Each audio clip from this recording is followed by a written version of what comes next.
राम नाम भूतये राम नाम या माया मधुकैट प्रमथनी या माही सोनमूलनी या दुर्वेक्षण चंड मुंड बदनी या रक्त बीजापहा शक्ति शुंभु निशुंभु दैत्य दलनी या लक्ष्मी सिद्धि सा चंडी नवकोटि शक्ति सहिता मां पातु राजेश्वरी मां पातु भुवनेश्वरी अजं शाश्वतं कारण कारणानां त्वमं केवलं भासकं भासकानां त्वमन्ताद्यन्तमध्यन्तहीनं शरणं प्रपद्ये पावनद्वैतहीनं शरणं प्रपद्ये पावनद्वैतहीनं ध्येयं सदा परिभवग्नमभीष्टदोहं तीर्थस्पदं शिवविरञ्चिनुतं शरण्यं भक्तार्त्यं प्रयतपालुभवादिपूतं वंदे महापुरुषुते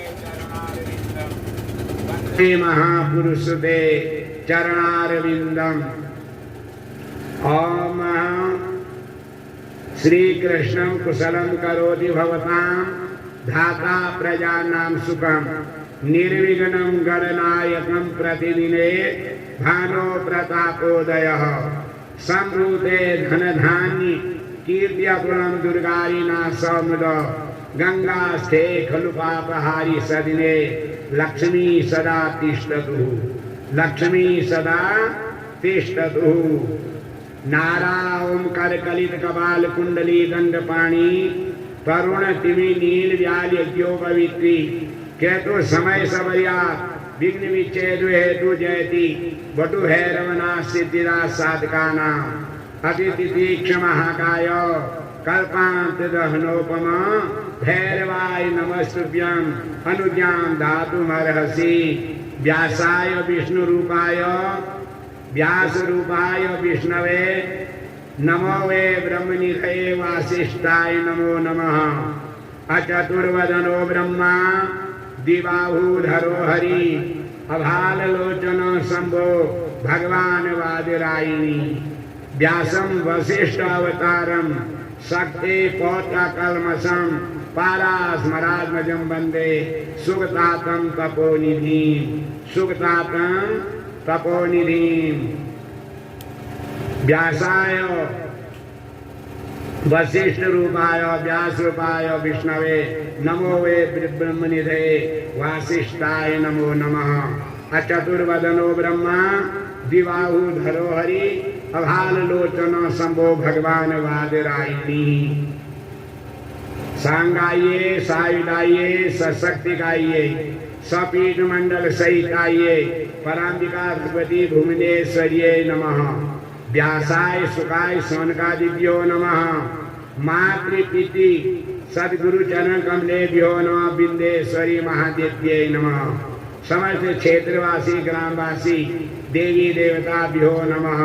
कुल जगदम्बा माता की देवी भागवत पुराण की बिंदेश्वरी माता की संत महापुरुषों की यज्ञ पुरुष भगवान की सत्य सनातन धर्म की भारत माता की जन्म देने वाली माता की सभी स्थानवासी ग्रामवासी देवी देवताओं की परमाराध्य अजानंता महामाया भगवती भुवनेश्वरी वांगमयी रूपी देवी भागवत पुराण संहिता प्रातः स्मरणी सिद्धास्पद माते पितृ चरण कमल सदगुरुदेव भगवान संत वृंद उपस्थित सज्जनों और ममतामयी माताओं नन्हे मुन्ने प्यारे बच्चों और नवयुवक नवयुवतियों, परम सौभाग्य की बात है कि आज पावन सावन का महीना और माँ बिंदेश्वरी की पावन देवस्थली प्रांगण में माँ परांबिका का नवमी दिवसीय कथा प्रारंभ होने जा रही है। इसी प्रकार से परम पुण्य नैमी सारण्य में जो हमारे लखनऊ सीतापुर के करीब करीब है नैमी सारण्य, हमारे पूर्वज सोनकादि ऋषि 88,000 हमारे ऋषि मुनि 88,000 जहाँ जिनके गोत्रज हैं, भारद्वाज हैं, कपिल जी हैं, गौतम जी हैं, वशिष्ठ जी हैं, सभी जितने गोत्र चलते हैं, उपमन्यु जी हैं, सांडल्य जी हैं, ये जितने गोत्र हैं हमारे, तो इन गोत्रों के हमारे पूर्वज 88,000 थे। और वो जो है नैमिषारण्य में जाकर के वहां के चरित्र का श्रवण कर रहे हैं। और श्रवण कौन करा रहे हैं? व्याय जी।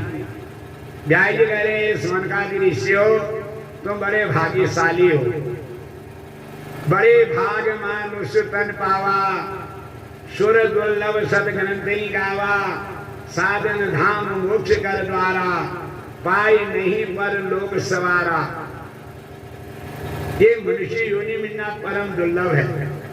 बड़े भाग मानुष तन पावा, चाहे नर तन मिले चाहे नारी तन मिले, ये बड़े भाग्य से मिलता है।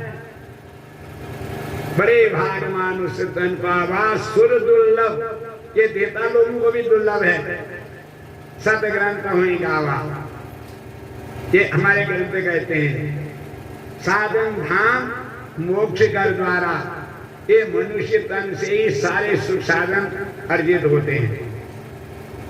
दान पुण्य भी मनुष्य तन से होता, पशु से नहीं कर पाता है, पक्षियां नहीं कर पाते हैं, ये भी जीव है, वनस्पति नहीं कर पाती है, कीड़ गिरमियां नहीं कर पाते हैं धर्म को, पशु नहीं कर पाते हैं धर्म को, आदान प्रदान नहीं कर सकते हैं। हालांकि पशु भी धर्म करता है।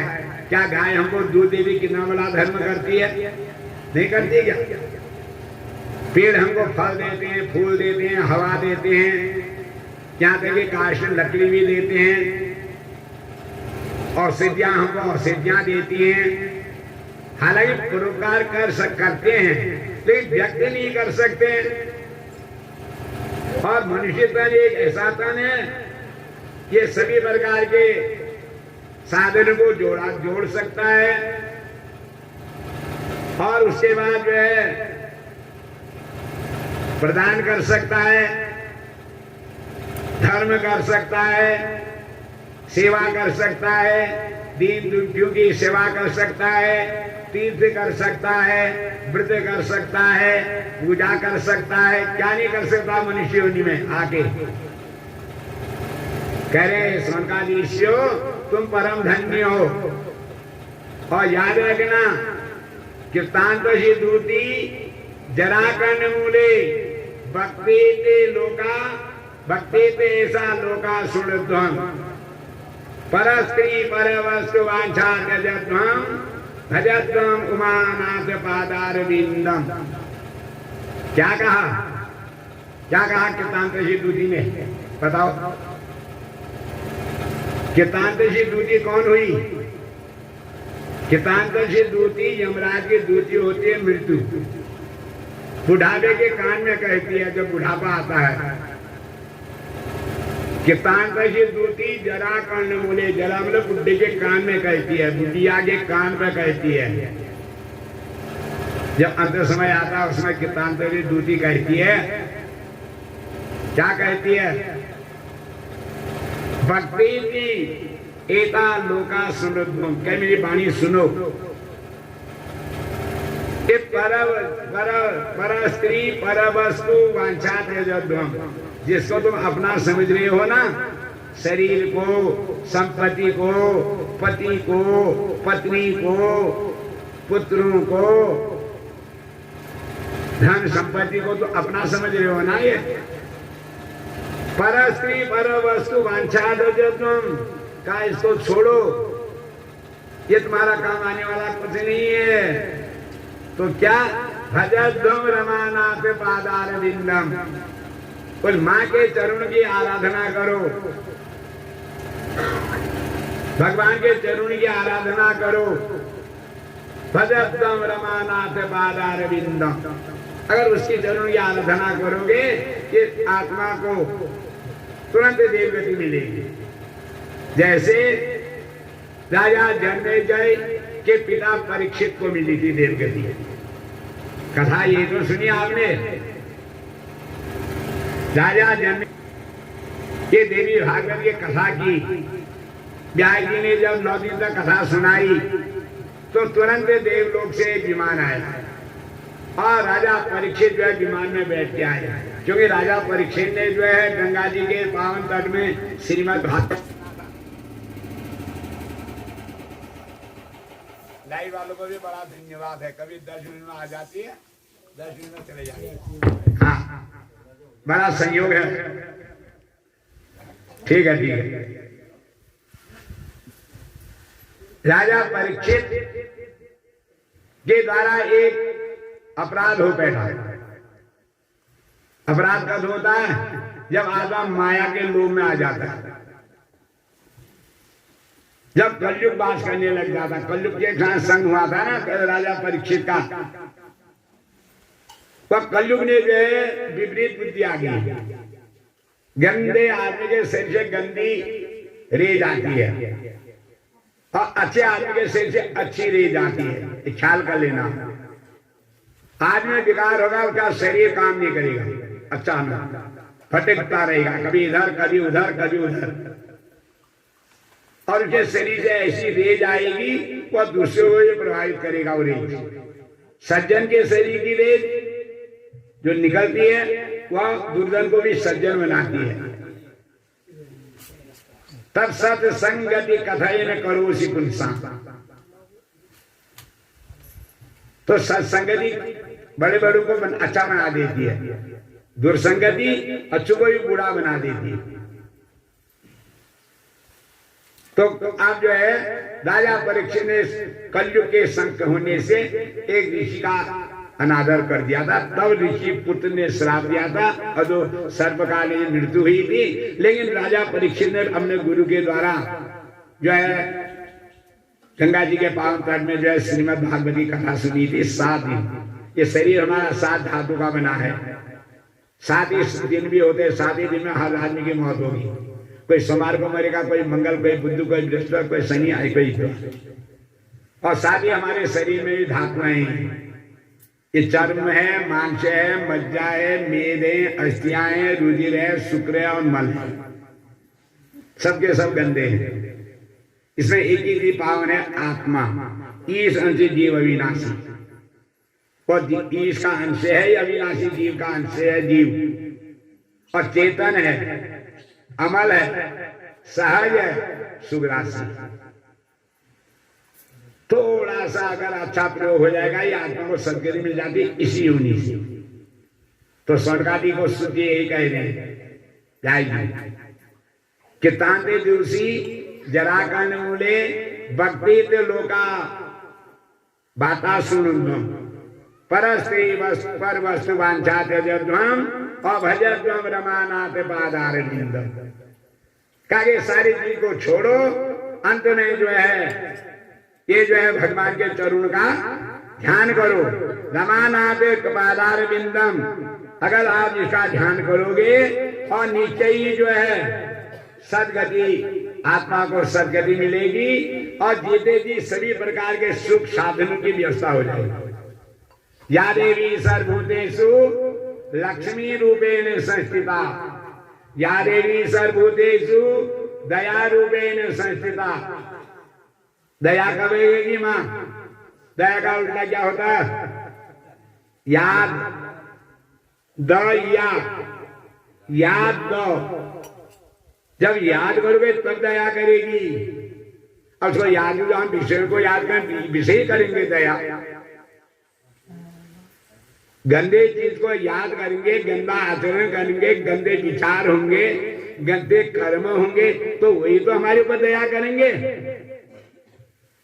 लंका का क्या मतलब है? लंका का उल्टा क्या होता है? फिर ऐसा तो नाम लिखे हैं। लंका जैसे आचरण करोगे तो काल सामने आएगा। तो ये शब्द लिखे हैं ना। यशोदा का क्या मतलब है? जो दूसरों को यही देती है और अपना अपयश लेती है, उसे यशोदा कहते हैं। और उसके घर में बिना बुलाए भगवान आते हैं और सारा वात्सल्य का आनंद यशोदा लेती है। नंद क्या है? जो सबको आनंदित करता है, कभी कभी गंदे काम नहीं करता है, आनंद से रहता है तो वह नंद है, और उसके वहां जो है सब आनंद ही आनंद होते हैं।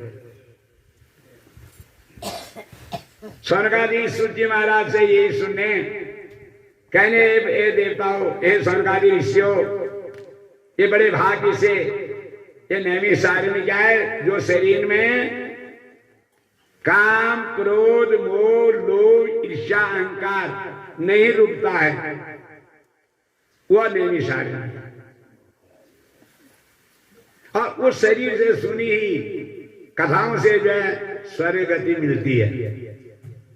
तो ये सारे हमारे पुराण इसके साक्ष्य हैं। बाल्ये विद्या निषेवित, बाल्यकाल में विद्या का अध्ययन करना चाहिए। यौवने दार संग्रह, जवानी में जो है गृहस्थाश्रम का सेवन करना चाहिए।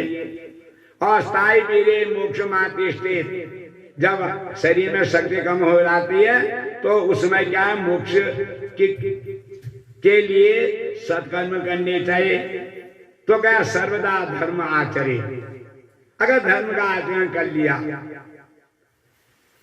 विद्या अध्ययन में भी धर्म का पालन करना चाहिए। सर्वदा धर्म आचरे, हर काल में बच्चे को भी अच्छे मार्ग में लगाना चाहिए। सरस्वती कैसी है, शुक्लाम ब्रह्म विचार सार परमा, माध्याम जगत व्यापिनी, वीणा पुस्तक धारणी अभयराम, जाट्यांधकारापहाम, हस्ते स्फाटिक मालिका विदधति, पद्मासने संस्थिताम, वंदे ताम परमेश्वरी भगवती बुद्धि प्रदाम शारदा। ऐसी शारदा है वो, बुद्धि प्रदाम शारदा, ऐसी गंगा है, शारदा है वो। अब इन चीजों का हम ध्यान देते नहीं। साफ सुथरी है वो, शुक्लाम ब्रह्म विचार सार पद्मा, आद्याम जगत व्यापिनी, पूरे जगत में व्याप्त है। भगवान ने किसी को इतना नहीं दे रखा है। भगवान समदर्शी हैं, सबको बराबर देता है। ये जो हमको मिलता है हमारे कर्मों से मिलता है। हम जो आज कहते हैं कोई एकदम मेरे को ये नहीं मिला, हमको वो नहीं मिला, हम ऐसे नहीं, अरे हमारे कर्म कितने हैं। अगर भाई किसी काल में बरसात भाग्य में अगर ताला लग गया तो माँ के चरणों में जाके अपना मस्त, यहाँ पर भाग्य लिपि लिखी रहती है मस्तक में। कब लिखते हैं, षष्ठी के दिन, छठे दिन जब बच्चा होता है, षष्ठी के दिन ब्रह्मा जी जो है उसके भाग्य लिपि लिखते हैं। षष्ठी महोत्सव मनाया जाता है। उसमें घर का जिस प्रकार का वातावरण होगा, जैसी प्रकृति होगी और वैसी प्रवृत्ति भी होगी। होगी नहीं होगी? प्रकृति से तो प्रवृत्ति बनती है। अगर प्रकृति अच्छी नहीं है तो प्रवृत्ति भी तो बदल जाती है। अब इसमें कथा सुनने सब पूजा में बैठे हैं, सबकी प्रकृति जो है धर्म के लोग लगी है। अगर अभी कोई दुराचारी आ करके इसमें निंदनीय व्यवहार करने लगा, सबकी प्रवृत्ति बदल जाएगी नहीं बदल जाएगी?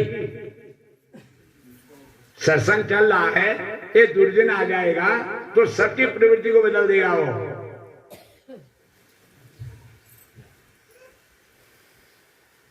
तो इसलिए हमारे वहां संस्कार होते थे, जन्मना जायते शूद्र संस्काराद युच्यते, वेद पाठी भवेद विप्र और ब्रह्मम जानाति स ब्राह्मण।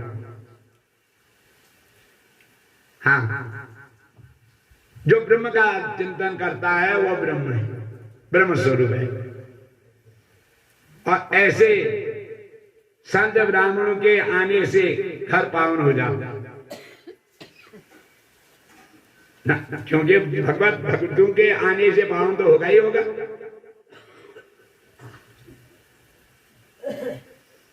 तो कहने का तात्पर्य है कि मनुष्य योनि मिलना परम दुर्लभ है। स्वर्गादि से कहें बाल्य विद्या निषेवित, बाल्यकाल में प्रयास होना चाहिए माँ बाप का भी कि बच्चे को जो है शिक्षा देनी है, न कि इधर उधर की ज्यादा उसको देना है। आज हम इतना ध्यान कम देते, पहले गुरुकुल शिक्षाएं होती थी, बच्चे को गुरुकुल में भेजा जाता था। गुरुजन भी वैसे ही होते थे। काक्येष्टा बकोध्यानम स्वाम निद्रा तथैव च अल्पाहारी गृह त्यागी विद्यार्थी पंच लक्षणम। विद्यार्थी के 5 लक्षण होने चाहिए और जहां ये 5 लक्षण होते हैं और वहां जो है विद्या आती है। काक चेष्टा, ऐसी चेष्टा होनी चाहिए जैसे कौवे की, अच्छी बात को तुरंत पकड़ ले। अभी भी है, ऐसी बात नहीं है। काक चेष्टा, बको ध्यान, बगुले का जैसा ध्यान। बगुला नदी के किनारे बैठा है, अगर मच्छी दौड़ेगी तो चट पकड़ लेता है, ध्यान एकाग्र रहता है। काक चेष्टा, बको ध्यान, स्वान निद्रा, स्वान में कुत्ते की जैसी निद्रा, थोड़े खट्ट होती है कुत्ता उठ जग जाता है। तथैव च अल्पाहारी, बिल्कुल भोजन भी स्वल्प करे, आजकल की तरह नहीं, कभी मैगी खाए, कभी मोमो खाए, कभी चाउमीन खाए, कभी क्या खाए, कभी कुछ खाए। पहले गुरुकुल में पढ़ते थे, हम जब पढ़ते थे, आज हमको पढ़ा दिया, अगर दूसरे दिन नहीं सुनाएंगे तो हमको खाना नहीं मिलता था, रोटी बंद हो गई। हाँ, वो गुरु की देन है। हाँ, अगर हमने उनको सुनाए नहीं जो पढ़ा रखा, कल नहीं सुनाएंगे तो 2 रोटी कम हो जाएगी। इतनी कहते पढ़ने के लिए आयो या मौज उड़ाने के लिए आयो। अल्पाहारी, गृह त्यागी, घर छोड़ते थे, पहले गुरुकुल में पढ़ते थे। विद्यार्थी पंचलक्षणम, और जहां ये हो जाता है विद्यार्थी, विद्या धनम सर्व धनम प्रदानम, न राज्यहार्यम न चौर्यहार्यम न तो भ्रातृभाज्यम न जो भारकाणी व्यय कृते वर्धते एव नित्यम विद्याधनम सर्वधनम प्रदानम। और ये विद्याधन को देने वाली है हमारी माँ। या देवी सर्वभूतेषु बुद्धि रूपेण संस्थिता, नमस्तस्यै नमस्तस्यै नमस्तस्यै नमो नमः।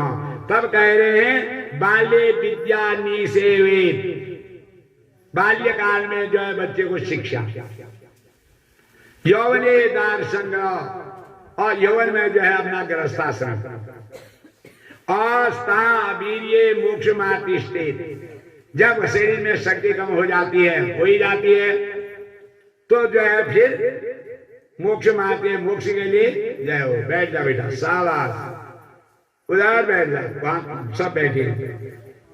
और जो है शारीरिक मोक्ष मातिष्ठित, जब शारीरिक शक्ति कम हो जाए तो मोक्ष मातिष्ठित, मोक्ष के कर्म करने चाहिए, अच्छे काम करने चाहिए, और सर्वदा धर्म आचरे। तो ऐसा है, और ये जीवन चलायमान है, इसी पर ये भजन बना रखा है, सब गाएंगे। चली जा रही है उम्र धीरे धीरे,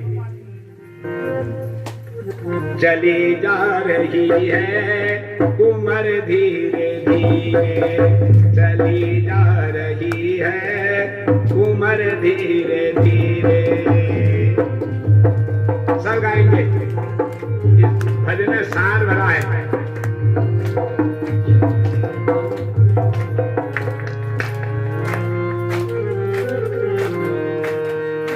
चली जा रही है उम्र धीरे धीरे, चली जा रही है उम्र धीरे धीरे।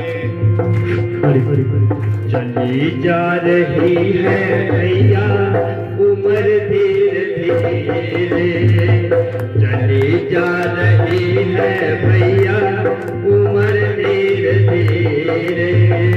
पल पल ये आँखों पर धीरे धीरे, चली जा रही है भैया उम्र धीरे धीरे, चली जा रही है भैया उम्र धीरे धीरे। पल पल ये आँखों पहर धीरे धीरे, पल पल ये आँखों पहर धीरे धीरे जो करते रहोगे भैया भजन धीरे धीरे जो करते रहोगे तुम तो भजन धीरे धीरे चली जा रही है भैया उम्र धीरे धीरे चली जा रही है भैया उम्र धीरे धीरे बचपन भी जाए जवानी भी जाए, बचपन भी जाए जवानी भी जाए, बचपन भी बीता जवानी भी जाए, बचपन भी बीता जवानी भी जाए, बुढ़ापे का होगा असर धीरे धीरे, बुढ़ापे का होगा असर धीरे धीरे चली जा रही है भैया उम्र धीरे धीरे पले पल ये आठों पहर धीरे धीरे पले पल ये आठों पहर धीरे धीरे जो करते रहोगे भैया भजन धीरे धीरे जो करते रहोगे भैया भजन धीरे धीरे चली जा रही है भैया उम्र धीरे धीरे उम्र धीरे तेरे हाथ पाँव में बल ना रहेगा, तेरे हाथ पाँव में बल ना रहेगा, तेरे हाथ पाँव में बल ना रहेगा, तेरे हाथ पाँव में बल ना रहेगा, तेरे हाथ बोलो में बल ना रहेगा झुकेगी तुम्हारी कमर धीरे धीरे, झुकेगी तुम्हारी कमर धीरे धीरे झुकेगी तुम्हारी कमर धीरे धीरे चली जा रही है भैया उम्र धीरे धीरे चली जा रही है देखो उम्र धीरे धीरे पले पल ये आठों पहर धीरे धीरे पले पल ये आठों पहर धीरे धीरे चलते रहोगे भैया भजन धीरे धीरे जो करते रहोगे भैया भजन धीरे धीरे बुराई से मन को तू अपने हटा ले, बुराई से मन को तू अपने हटा दे बन जाएगा तेरा जीवन धीरे धीरे, बन जाए तेरा जीवन धीरे धीरे, बन जाएगा तेरा जीवन धीरे धीरे चली जा रही है भैया उम्र धीरे धीरे चली जा रही है भैया उम्र धीरे धीरे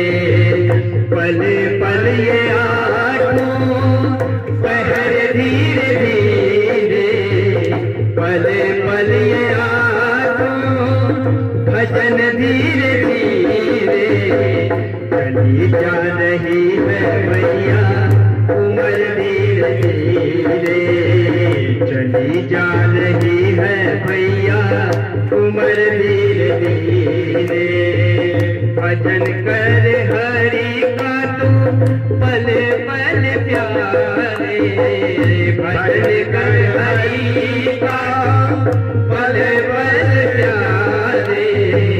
मिल जाएगा वो सजन धीरे धीरे, मिल जाएगा वो सजन धीरे धीरे।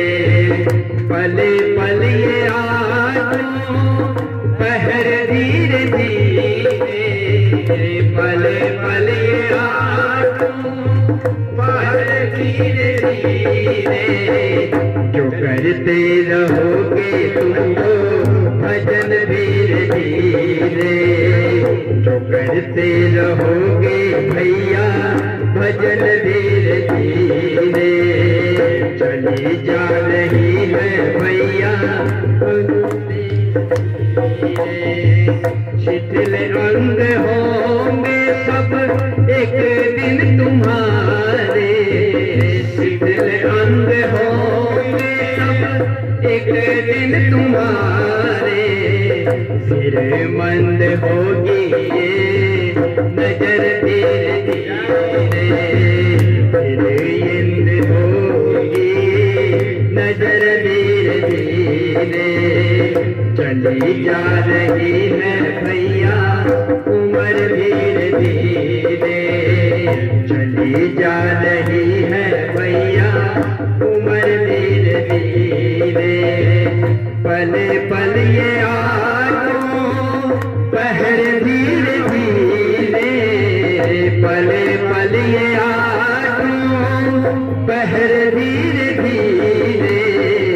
जो करते रहोगे भैया भजन धीरे धीरे, जो करते रहोगे तुमको भजन धीरे धीरे।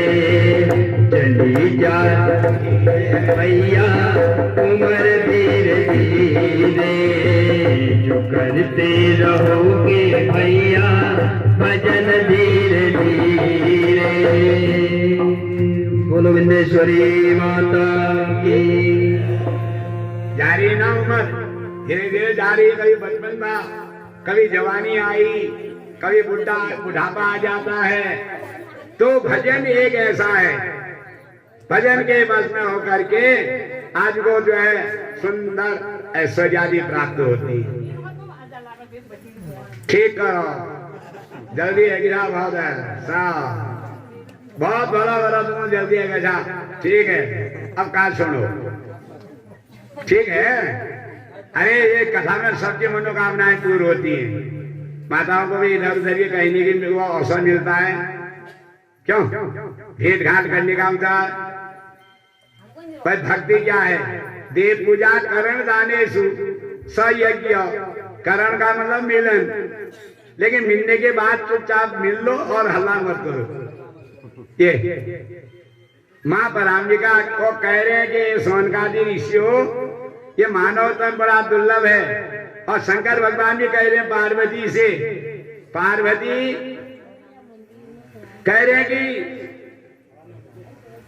उमा कहूं ते मंद अभागी, उमा कहूं ते मंद अभागी, त्यज हरि भजन विषय अनुरागी। का उमा पार्वती वो मंद अभागी है, बोल कौन? त्यज हरि भजन, भगवान का भजन को छोड़कर विषय अनुरागी, इधर उधर ये कहे। उमा कहूं ते मंद अभागी, ये मंद अभागी वो भाग्य को हमना हीन कर रहे हैं। त्यज हरि भजन और विषया अनुरागी, और विषय की चर्चा करते हैं। और भगतिहीन नर सोहई कैसे, लवण बिना बहु व्यंजन जैसे। जैसे भोजन बना है, बड़े व्यंजन बने हैं, अगर उसमें नमक नहीं पड़ेगा या चाय बनी है उसमें मीठा नहीं पड़ेगा, कैसे लगेगी? फीकी। भगतिहीन नर सोहई कैसे, लवण बिना बहु व्यंजन जैसे। जिन्होंने भी भक्ति की और उनकी मनोकामनाएं पूर्ण हुई। स्वर्गादि से सूर्य कह रहे, देखो एक ऋषि थे जैमिनी ऋषि, अत्रि ऋषि के आश्रम अत्रि जी रहते थे वहां, अत्रि ऋषि, और उनकी पत्नी थी अनुसुईया। कैसी पत्नी थी? बड़े पतिव्रता थी, पति की सेवा करती थी। पति तो अपना अत्रि जी जो थे हमेशा पूजा पाठ में रहते थे, रोज जंगल जाती थी, कंदमूल फल लाती थी, पुष्प लाती थी, जलाशय से जल लाती थी, पतिदेव को गर्म पानी से नहलाती थी। कश्यप जी को, कश्यप जी बूढ़े थे और जंगल चले जाते थे पूजा करने को, और उसके बाद नहा धोकर जंगल जाते थे। फिर वो उनको आने का वो देखती, आस्था देखती थी, कब आएंगे। सुंदर खाना बनाती थी, जलपान कराती थी, बहुत पतिव्रता थी। और ये घर में जब कोई आता था अनुसुईया के वहां अत्रि के आश्रम में, और बिना जलपान कराए बिना भोजन कराए के नहीं भेजती थी। और आजकल माता कहिए भगवान रोज रोज आ जाए, कौन खिला सकता है इनको रोज? आज की माता ही खिलाएंगे? ऐसे खिलाएंगे? एक दिन खिला देंगे, दूसरे दिन खिलाई तो ये तो कुमार पड़ को रोज जानो हम आपको काम लेते करण से।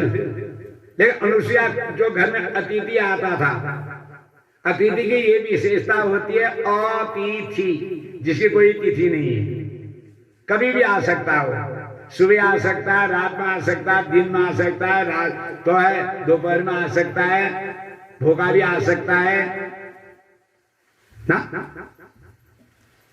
और अतिथि को अगर आते वहां सत्कार मिलता है तो अतिथि जो है अपने पुण्य छोड़ जाता है। अतिथि के जो पुण्य होते हैं वो छोड़ जाता है वहां जहां उसका आदर होता है, और वहां के पापों को ले जाता है, याद रखना। और जहां अतिथि का अनादर होता है, अतिथि अपने पाप छोड़ जाता है और वहां के पुण्य ले जाता है।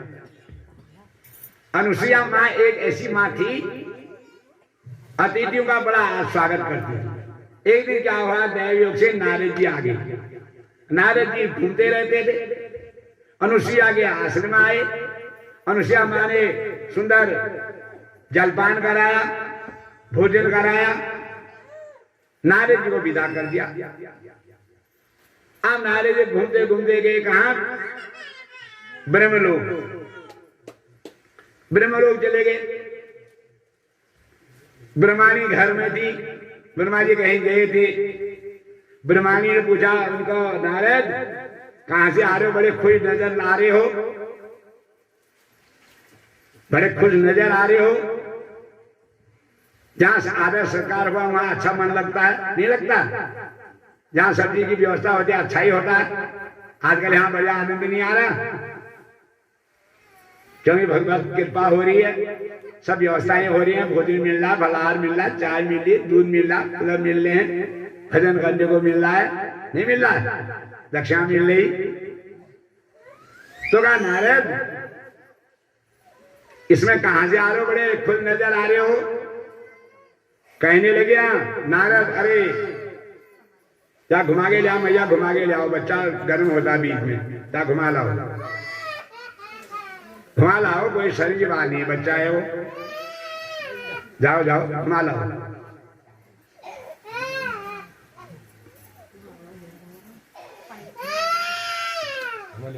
जा घुमा लाओ, हाँ हाँ जा घुमा लाओ, बच्चा शांत हो जाता है। हाँ चलो छोड़ो।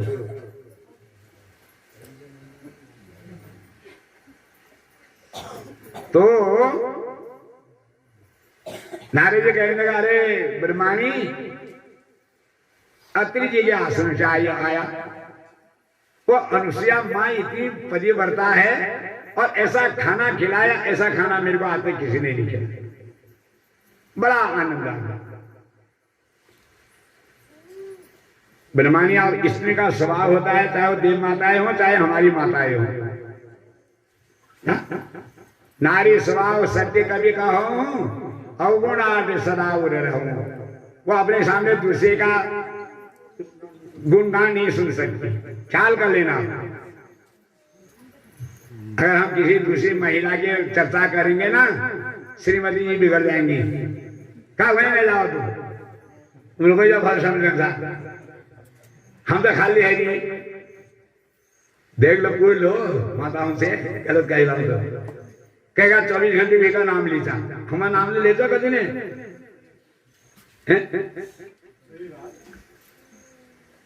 अब ब्रह्माणी बिगड़ गई। उनका अच्छा, अनुसुईया पतिव्रता में श्रेष्ठ है। उनका अनुसुईया जैसा कोई श्रेष्ठ त्रिलोकी में कोई है ही नहीं, ना पृथ्वी मंडल में है, ना पाताल में, ना देवलोक में है। अनुसुईया माया जात त्रिभुवन में कोई पतिव्रता स्त्री नहीं है। अब ब्रह्माणी का दिमाग घूम गया। उनका हमारे ब्रह्मा जी तो कहते तू पतिव्रता है, झूठ बोलते हैं, आज आने दो घर। ठीक हो गया। और वहां से नारद भगे, बैकुंठ आ गए, लक्ष्मी से कहने लगे। नाथ का काम ही वही होता है, इधर से उधर, उधर से उधर। लक्ष्मी ने कहा कहां से आ रहा नारद? अरे अनुसुईया के आश्रम से आ रहा माता जी। और ऐसी माँ है, ऐसी माँ तो कहीं दिखी नहीं, तुम में भी वो लक्षण नहीं है, बड़ी पतिव्रता है। लक्ष्मी भी बिगड़ गई। उनका अच्छा आने दो विष्णु भगवान को, हम ऐसे कहते तू पतिव्रता है। और नारद वहां से कहां चले गया? कैलाश में, शंकर भगवान के वहां पार्वती को भड़का दिया। कहा पार्वती, अनुसुईया अत्रि जी की जो पत्नी देवी है ना, जो बहुत अनुसुईया पतिव्रता है, उनके हाथ का बना हुआ भोजन बहुत अच्छा लगता है, बहुत लगता भी है। पतिव्रता माँ के हाथ का बना भोजन अच्छा लगता है, क्योंकि वह भाव से बनाती है। जो भोजन भाव से बनेगा वह भोजन प्रसाद बनेगा, और वो भोजन को पा करके प्रसन्नता आएगी, और वह भोजन जो है सब दुखों को निवारण करेगा। अब उधर पार्वती बिगड़ गई। अब जो आए ब्रह्मा जी घर आए तो लक्ष्मी ने बात ही नहीं कर दी थी, बात ही नहीं की ब्रह्माणी ने, नन्हे रह गए। आज ब्रह्मा ने कहा आज लक्ष्मी, आज ये ब्रह्माणी बड़ी नाराज हो रही, क्या बात हुई होगा? कहा गया ब्रह्माणी आज क्यों नाराज हो? इनका बात मत करो मेरे से, झूठ बोलते हो ब्रह्मा होके, कहते हो तू पतिव्रता में श्रेष्ठ है। अभी नारद आया था, वह कह रहा है अनुसुईया पतिव्रता है। ब्रह्मा जी ने कहा ये नारद ने और राजा में खेल। अरे नारद कहता रहना, मैं तब मानूंगी जाओ उसका पतिव्रता धर्म नष्ट करके आओ, तब घर आना, तब पिलाऊंगी चाय, नहीं तो चाय नहीं पिलाऊंगी। चलो जाओ यहां से। अब पत्नी बिगड़ जाएगी तो पति बेचारा क्या करेगा? घर वाली का, क्यों घर किसका है? घर वाली का, पुरुष का कोई नहीं है। ब्रह्मा जी ने कहा यार बड़ा धर्म संकट आ गया, नारायण ने बड़ा धर्म संकट फैला दिया यहाँ। ठीक हो गया। उधर लक्ष्मी ने भगवान विष्णु से बिगड़ गई। कहा कि तुम अब कहते हो कि धूप ज्यादा कम जाओ ना, कम लगना सीधा आंख में लग रहा है, कोई बात नहीं, चलो भरी किनारे भर दिया। सब केमिकल है आजकल। हाँ तो कहा लक्ष्मी ने भगवान विष्णु को भड़का दिया। कहा जाओ, कहते हो पतिव्रता, तुम झूठ बोलते हो प्रमुख विष्णु होकर के भी, जाओ यहाँ मैं तब तुमको खाना खिलाऊंगी, जाओ। अब भगवान विष्णु भी परेशान हो गए। उधर पार्वती ने शिव जी को भड़का दिया। कहते हो तुम पतिव्रता हो, कहाँ है पतिव्रता? तो अनुसुईया है। नारद कहा नारद झूठ नहीं बोलता, ब्रह्मपुत्र है वो, ब्राह्मण का बेटा है वो नहीं है। आप तीनों देवता जो है ब्रह्मलोक से ब्रह्मा और विष्णु लोक से विष्णु, वैकुंठ से और कैलाश से शंकर, तीनों देवता अनुसुईया के पतिव्रता धर्म नष्ट करने को लिए निकल गए ना। हम नहीं करते तो घर का कारबार भी करता है। अब जब ब्रह्मा जी को विष्णु मिले, विष्णु को शंकर मिले, कहे कहाँ जा रहे हो? उनका कहाँ जा रहे हो? नारायण को बड़ा वो कर दिया है, षड्यंत्र रचा दिया है। तो उनको पत्नी को भड़का दिया है, अनुसुईया का पतिव्रता नष्ट करना है, चलो उनका चलो। तीनों देवता के। अब जो है अनुसुईया जो है घर के अंदर बैठी थी अपने कुटिया में, देख रही है दूर से ब्रह्मा विष्णु महेश तीनों देवता आ रहे हैं बिना बुलाए। अनुसुईया खुश होगी, उन्होंने कहा आहा मेरा सौभाग्य कितना बड़ा है, तीनों देवता बिना बुलाए मेरे वहां आ रहे हैं। देवता लोग बुलाकर भी नहीं आते हैं, उनके लिए बुलाने के लिए यज्ञ का आयोजन करना पड़ता है, तब वो देवता लोग आते हैं। यज्ञे न यज्ञ में जनते देवा स्थानी धर्मानि प्रथमान्यासन्न तेहना का महिमान सचंत जत्र पूर्वे साध्या संति देवा। पहले संत लोग जो थे देवताओं को वेदों मंत्रों से बुलाते थे। यज्ञे न यज्ञ में जनते देवा, यज्ञ करते थे, यज्ञ में वेदों मंत्रों का उच्चारण होता था, तब देवता अपने लोगों से आते थे। अभी भी आते हैं, कलयुग में भी आते हैं। क्या मां नहीं आई है क्या? सबके बुद्धि में मां बैठी है, तभी तो सबको ऐसा सौभाग्य मिला है। बुढ़ी बुढ़ी माताएं आ जा रही, बड़ा आनंद आ रहा। तो ये आपने कहा अच्छा। अनुसुईया बड़ी खुश होगी, कहा आज मेरे ऊपर कितनी कृपा होगी, बिना बुलाए देवता मेरे दरवाजे में आए। अनुसुईया ने उनका पांव प्रक्षालन किया, पांव धोए, चरणामृत लिया, आसन दिया, जलपान करा, बना का प्रभु आज आपका आना मेरे घर में कैसा आना हुआ, अब मैं भोजन बनाती हूं और तुम भोजन करोगे, ठीक हो गया? उन्हें कहा हाँ भोजन करने के लिए तो आए हैं। अब उनको बता दें कि नारे ने कहा कि बड़ा स्वादिष्ट भोजन बनाती है अनुसुईया। अब अनुसुईया ने भजन करते हुए करते करते भोजन बनाई और भगवान आए थे, वो भी अच्छा ही हो रहा था। अनुसुईया भजन कर रही थी और भोजन बना रही थी, भोजन सिद्ध हुआ। कहने लगे देवता लोगों अब मैं भोजन में परोसूं। देवता लोगों ने कहा हाँ हाँ परोसो, लेकिन ये शर्त है। क्या कहा? कहा कि निर्वस्त्र होके भोजन परोसेगी, तन में कोई वस्त्र नहीं होना चाहिए। निर्वस्त्र होके हमको भोजन कराइए तब भोजन करेंगे, नहीं तो हम जा रहे हैं। अब अनुसुईया धर्म संकट में आ गई, कहा कि भोजन कराती हूं निर्वस्त्र होके मेरा पतिव्रता धर्म नष्ट होता है, और भोजन नहीं कराती हूं तो मेरा घर का धर्म नष्ट होता है। अगर आदमी अतिथि आकर के चला बोला आयोगी खाइए, ये बिजली ने बड़ा परेशान किया हो, पता नहीं क्या है, इसकी भी माया है। चलो ठीक है, उनकी माया है, वो भी अर्जित कर रहे हैं। 10 मिनट में 15 मिनट तो हमको खाना अच्छा मिला है, देखो अच्छा लगा था, वही तो मैं नहीं कर पाऊंगी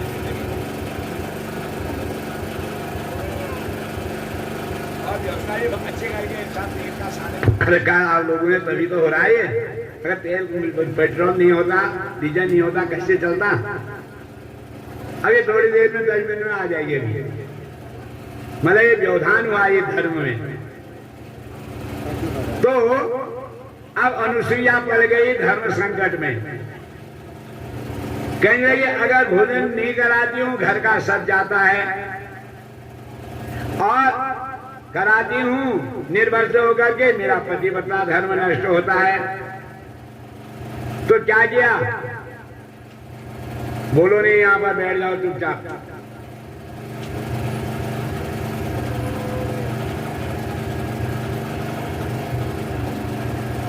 बैठ जाओ सब लोग, सुनो कथा सुनो। इससे क्या शिक्षा हमको क्या मिलती है? जब धर्म संकट में आ जाते हैं तो उसमें क्या करना चाहिए पत्नियों को? बताओ। अपने पतिदेव का ध्यान किया। अत्रि जी जंगल में गए थे तपस्या करने को, और मां पराम्बिका का ध्यान किया। संकट में तारती है मां पराम्बिका। दुर्गतेनो कीयते या सा दुर्गा। जब दुर्गति में हम पड़ जाते हैं तो उसमें उसको याद हम करते हैं, तो हमारी याद कब करेगी? जब तुमने और दिन किया है ना, अरे दुख में सुमिरन सब करे, सुख में करे न कोई, और जो सुख में सुमिरन करे दुख का एक होई। सुख में नहीं करेंगे भगवान को याद, माँ को याद, जब दुख आ जाएगा वहां जाएंगे, माँ ऐसा हो गया, वैसा हो गया, वैसा हो गया। अरे उसको तो रोज याद करना चाहिए। दुख में तो शरीर स्मरण करते हैं ना, सुख में करे ना कोई। और जो सुख में सुमिरन करे दुख का एक होई, हमेशा याद करना चाहिए। अब जो है अनुसुईया ने धर्म संकट में जब पड़ गई, निर्वस्त्र हो गए, भोजन कराने के लिए देवता लोगों ने कहा है, और उसका पतिव्रता धर्म दूर हो, नष्ट हो रहा है, नहीं कराते, घर का धर्म जा रहा है, तो तुरंत ही माँ भगवती का ध्यान किया। हे माँ, अब मेरा ये पतिव्रता धर्म को तू ही बचा सकती है। सर्वा बाधा विनुर्मुक्तो, बाधाओं को दूर करती है भगवती। और हाथ में जल लिया, अपने पतिदेव अत्रि का ध्यान किया, और ऐसी बुद्धि आई आने भी सर्वभूतेषु बुद्धि रूपेण संस्थिता, कि ये तीनों देवता जो हैं 6-6 महीने के बच्चे हो जाए। हाथ में जल अभिमंत्रित किया, जो ही छड़का, ब्रह्मा विष्णु में ही। पीछे कम बोलेंगे जी, पीछे बैठे हुए बोलेंगे नहीं यहाँ ज्यादा। तो 6-6 महीने के बालक हो गए, और उनको गोद में रखा के निर्वस्त्र हो गए, भोजन करा दिया। उनका देवता का कथन भी सही हो गया। 6 महीने का बच्चा क्या है, तीनों देवताओं को भोजन करा दिया, और तीनों देवता ब्रह्मा विष्णु में 6-6 महीने के हो गया। अब कहाँ जाए हो, 6 महीने का बच्चा कहाँ जाएगा।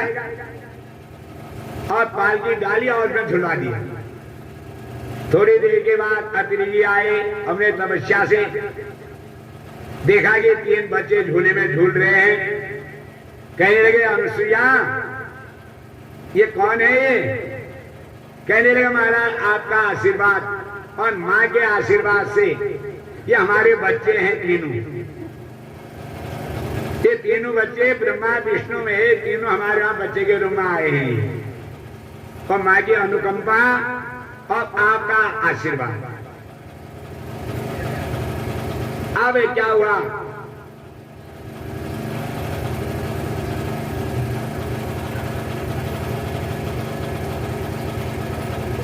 ये पीछे बोलने वाले कौन हैं। ये पीछे बोलने वालों से मैं फिर निवेदन कर रहा हूं, आप यहाँ पर बोलेंगे नहीं कोई। चलो इधर बैठो, सामने सब लोग यहाँ बैठे हो, और तुम पीछे क्या कर रहे हो, पता नहीं क्या है।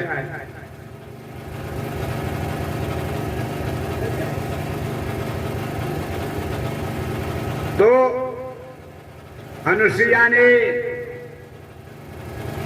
अत्रि जी ने कहा महाराज ये तीनों हमारे संतान बेटे हैं।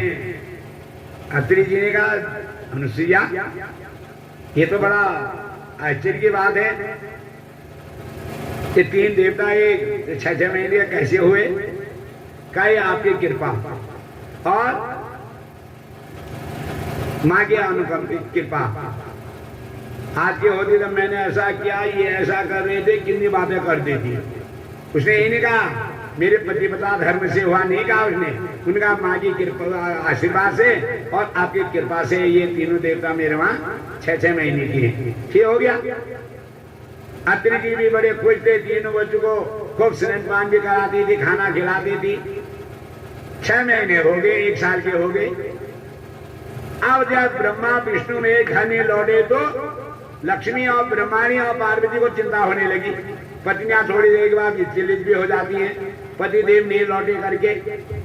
उन दिनों मोबाइल भी नहीं था, नहीं तो मोबाइल से बात कर लीजिए कहाँ हो करके। जैसे आजकल सब मोबाइल में ही है, कथा सुनने को आए हैं, मोबाइल लेके उसी को देख रहे हैं, कथा नहीं सुनने। ये इतना कह रहा हूं, फिर भी वो बोलने में ही है, क्योंकि युग का प्रभाव है ना, कलयुग है। हाँ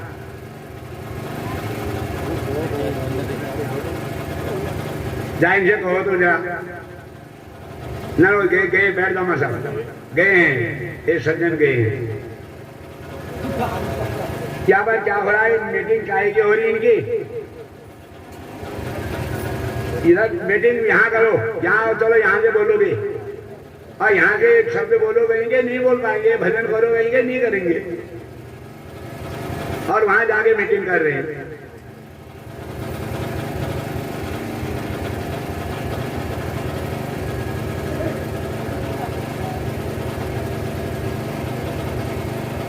एक दिन पीठ पीछे बैठने का नहीं होना चाहिए, सामने होंगे तो नजर आती है ना। अपराध कहाँ होते हैं? पीठ पीछे। या अपराधी प्रवृत्तियां जिनकी होती है वो पीठ पीछे बैठते हैं। हाँ, सदाचारी सामने बैठता है। कथा सुनने को आए हैं, इतना हर्जा हो रहा है, इतना खर्चा हो रहा है, इतनी परेशानी उठा रहे हैं लोग बात, और उनको आनंद आ रहा है अपने उसमें।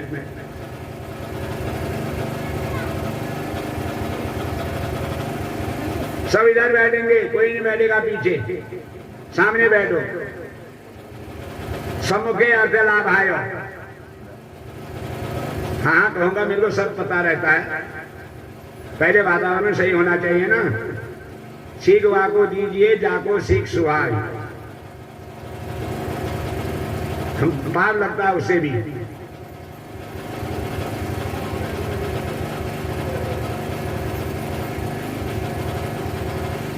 विचलित है ना, आधे लोग यहाँ विचलित लगे मेरे को।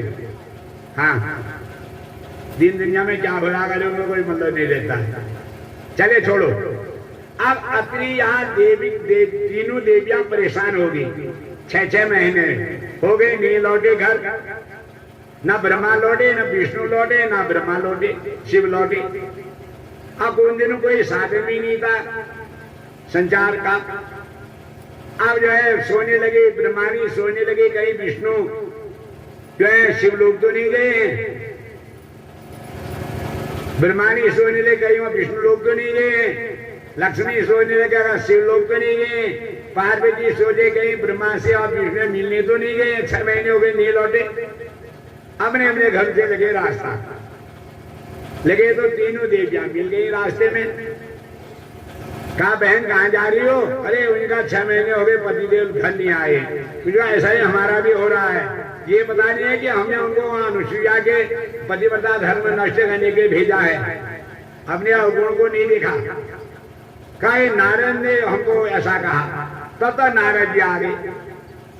नारद से कह अरे कहाँ हमारे पतिदेव? उनका जाओ अनुसुईया के वही हैं, कहीं इधर उधर नहीं गए हैं। अब तीनों देवियां जो हैं अपना सा मुंह लेकर के सीधे अनुसुईया के आश्रम में गई। अनुसुईया तीनों बच्चों को झुला रही थी। 1 साल के थे, चन्ने भी लगे थे, थोड़ा थोड़ा साल में चन्ने लग जाता बच्चा। उनसे खेल रही थी। तब तो तीनों देवियां आ गई। अनुसुईया बड़ी खुश होगी, कह रहे आज तीनों देवियां मेरे वहां बिना बुलाए आज की होती है लट्ठी। मेरा पतिव्रता धर्म करने के लिए तुमने शक्कर तुमने, मैंने कहा 5 मिनट में आ जाएगी करके। बड़ा अलौकिक देखने को मिलता है। हाँ, तो क्या ये तो अनुसुईया ने कुछ नहीं कहा। आज की महिला होती लट्ठी लेके दौड़ती, कहा आओ यहाँ आओ, मेरा पतिव्रता धर्म करने के लिए तुमने ऐसा षड्यंत्र रचा और फिर आ रही हो यहाँ। आइए देवियां आओ आओ आओ, मेरा सौभाग्य है कि आज तीनों देवियां मेरे वहां बिना बुलाए आई हैं। चरण धोए, आसन दिया, बैठाया, जलपान कराया। कहा देवियों कैसे आना हुआ? वो क्यों कहती नहीं ऐसे तेरे दर्शन करने को आए। अब ये थोड़ी क्या कहती हो? अनुसुईया समझ गई। अब जो है थोड़ी देर का अत्रि जी जंगल से आए। आपने तो वो तपस्या से देखा कि 3 देवियां थी। कहने लगे अनुसुईया ये 3 कौन है? ये महिलाएं? उनको महाराज हमारी बहुएं हैं। अरे 21 साल के बेटे और इतनी बड़ी लंबी चौड़ी बहुएं। उनका पतिदेव। बड़ी बहू तो बड़ा नाम, बड़ी बहू तो बड़ा नाम। उसे बहू को बहुत अच्छा होना चाहिए, उसे भी नाम होता है। नहीं होता? बहू अगर घर में अच्छी होगी कहेंगे उसकी जैसी बहू, नहीं कहेंगे? कुल को बढ़ाने वाली बहू तो होती है, कुल की मर्यादा को धारण करने वाली होती है। और आजकल की बहू हो गया फिर विदेश जो छिल नहीं होने जाए बोर्ड चीज नहीं होने जाए और चल हो वहां ले वो कोने छन्ने हो जाए डिश। अब कैसा होगा भाई? होगा तो कहा कि बड़ी बहू बड़ा नाम। अच्छा अब जो है वो अनुष्या की सेवा करती थी। तीनों ब्रह्माणी, लक्ष्मी और पार्वती, और रात में उसकी सेवा करती, अनुष्या के पांव दबाती थी, घर का सारा चुटला चौका करती थी, बिस्तरा लगाती थी और अनुष्या के पांव को दबाती थी और रोती थी। अब कैसे कहे वो? अनुसुईया को जो है बड़ी दया आई तीनों देवियों पर। जब रोती थी आंसू टपकते थे, कहने लगे अनुष्या, कहने लगे अरे देवियों, कहा कि क्यों रोती हो? मैं समझती हूँ तुम्हारे दुख का कारण। और तुरंत ही सुबह उठी, पतिदेव का ध्यान किया, माँ का ध्यान किया, फिर अभिमंत्रित किया जल और उन देवता में छनका दो। अपने रूम में आ गए तीनों देवता, अपनी अपनी उम्र में आ गए। का तीनों देवियों को सौंप दिया। ब्रह्मा को, ब्रह्माणी को ब्रह्मा सौंप दे, लक्ष्मी को विष्णु सौंप दे, पार्वती को शंकर सौंप दे। कहा देवियों आप जाओ अपने घर को, इनको ले जाओ अपने पतियों को। अब शंकर भगवान, विष्णु भगवान और ब्रह्मा कहने लगे हे मां, हमने 6 महीने तेरे स्नान पान किया है, तुम्हारी माँ है और हम तीनों देवता तेरे गर्भ से पैदा होंगे। तो तीनों देवता अनुसुईया के गर्भ से पैदा हुए थे। शिव अंश से दुर्वासा थे और ब्रह्मा के अंश से चंद्रमा थी और विष्णु के अंश से गुरु दत्तात्रेय हुए। 3 बेटे थे, अति और अनुसुईया के। ये भगवान शंकर के अंश थे दुर्वासा, और सोमदेव चंद्रमा ब्रह्मा के अंश से और विष्णु के अंश से गुरु दत्तात्रेय। तो इधर जो है अनुसुईया का पतिव्रता धर्म को देखकर देवियों ने भी अनुसुईया से जो है क्षमा याचना की और अनुसुईया के घर में 3 बेटों की उत्पत्ति हुई। कहीं का तात्पर्य है जहां धर्म है, धर्मे न हन्यते व्याधि, धर्मे न हन्यते ग्रह, धर्मे न हन्यते शत्रु, ये तो धर्म तत्व जय। कथा का सार क्या है? अगर हमारी माँ बहनें भी अनुसुईया की तरह हमेशा पति व्रता रहेंगी, धर्म का काम करेगी, माँ की आराधना, उनके घर में भी तीनों देवताओं के अनुसार संतान पैदा होगी। तीनों दिव्या आई नहीं। संतति पूर्णिमा ख्यात, ख्याल कर लेना, संतान हमेशा पुण्य से होती है। आचारा कुलमा ख्याति, आचार विचार से कुल की ख्याति बढ़ती है। अगर हमारा आचार विचार होगा तो कुल का पता चल, कुल में उन्नति होती है। राष्ट्रमा ख्याति भाषण बोलने से समाज का पता चलता है कि हम किस समाज में हम रहते हैं। संतति पूर्णिमा ख्याति, संतान से पुण्य बताते कि हमारे कितने पाप है, कितने पुण्य है। और वपुरा ख्याति भोजनम, और शरीर से पता चलता है कि हमारा आहार क्या है। आजकल जो हमारा शरीर में जो आज्ञा है, हमारा आहार का ही अवसर है, क्योंकि सब हम रासायनिक तत्वों का भोजन कर रहे हैं, विकार युक्त भोजन कर रहे हैं, और उसे जो है शरीर में आदियां और व्याधियां आ रही हैं। प्राचीन लोगों को देखो, हमारे हरिकृष्ण जी को देखो, 94 साल हो गए, अच्छा आहार खाया, अच्छा व्यवहार खाया, अभी भी सही नहीं शरीर। तो ये सब जो है आहारा, स्पुण्य इत्यादि जो है सब ये कथाओं से यही सार मिलता है कि हमेशा सत्कर्म करने से सदगति मिलती है और पाप कर्म करने से दुर्गति होती है। तो कहा प्रभु रति नहीं जानहु नीति, प्रभु रति नहीं जानहु नीति, तिन्हीं कथा सुनी लागे हूं फीकी। जिनको भगवान के प्रति, माँ के प्रति रति नहीं है, प्रभु पद रति नहीं जानहु नीति और नीति को नहीं जानते हैं, तो उनके लिए कथा एक मेला है। ये कथा है मेला है, ये मेला नहीं है, ये धर्म का वो है, इसको करने से धर्म की प्राप्ति होती है। बोलो जगदम्बा माता की। और सबके घर में अनुसुईया के अनुसार आचरण, अत्रि और अनुसुईया के अनुसार ही आचरण होगा तो हम हमारे घरों में भी सुंदर देव स्वरूपी संतान की प्राप्ति होगी। और संतान ही जो है सदगति दिलाती है, संतान जो है सदगति दिलाती है और संतान ही दुर्गति देती है। हाँ, तो अब माँ की एक कथा आती है कि एक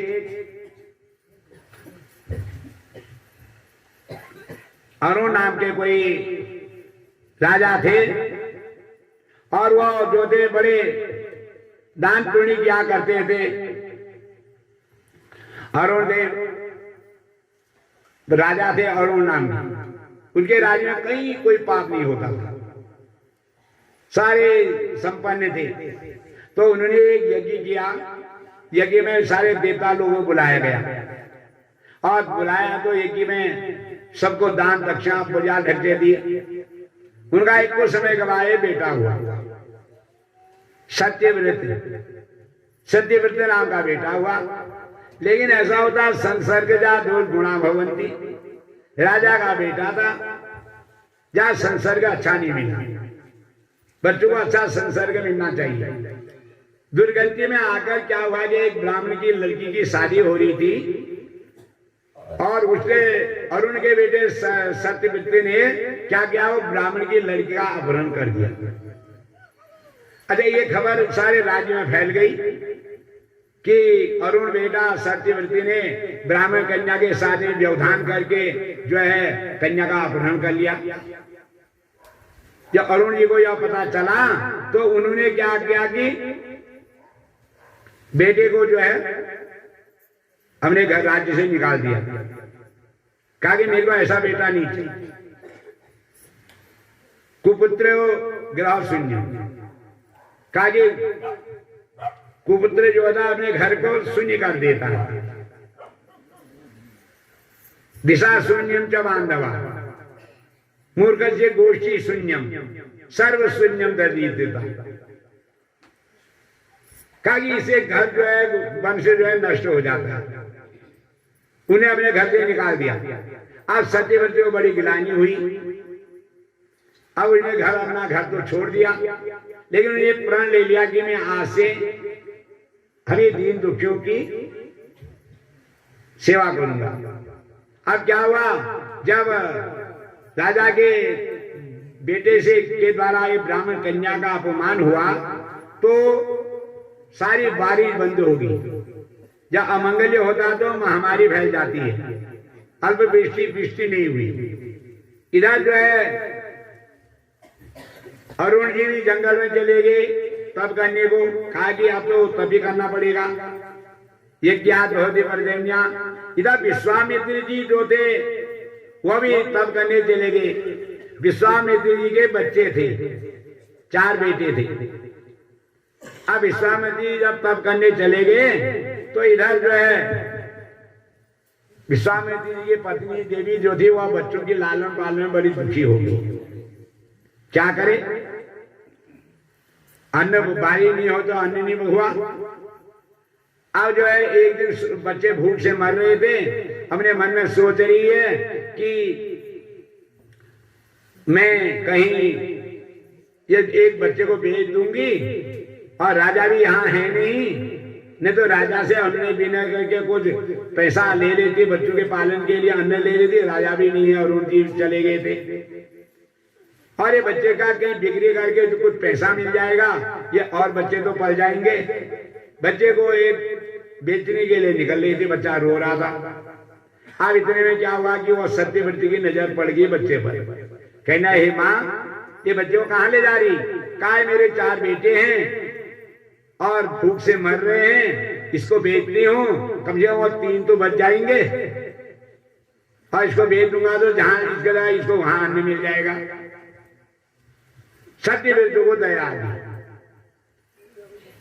उन्होंने कहा ना ऐसा मत कर, मैं व्यवस्था करूंगा इसकी, मैंने प्रण किया है दीन दुखियों की मैं रक्षा करूंगा।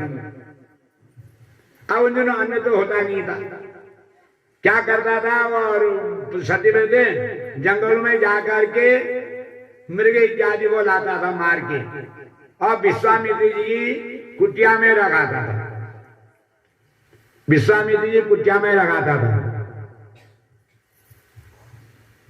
अब क्या हुआ कि ऐसे कुछ दिन बीतते गए, कहीं कोई मृग नहीं मिला। उनके कुलगुरु वशिष्ठ जी थे, और वशिष्ठ जी एक दिन गाय को मार के लाके विश्वामित्र जी के आश्रम में रखाया, और वशिष्ठ जी को पता चल गया कि सत्यव्रत ने मेरी गाय का जो है हत्या की है, और उन्होंने श्राप दे दिया, जा तो चांडाल बन जा। ब्राह्मण साफ था, फिर गौ हत्या की थी, चांडाल बन गया।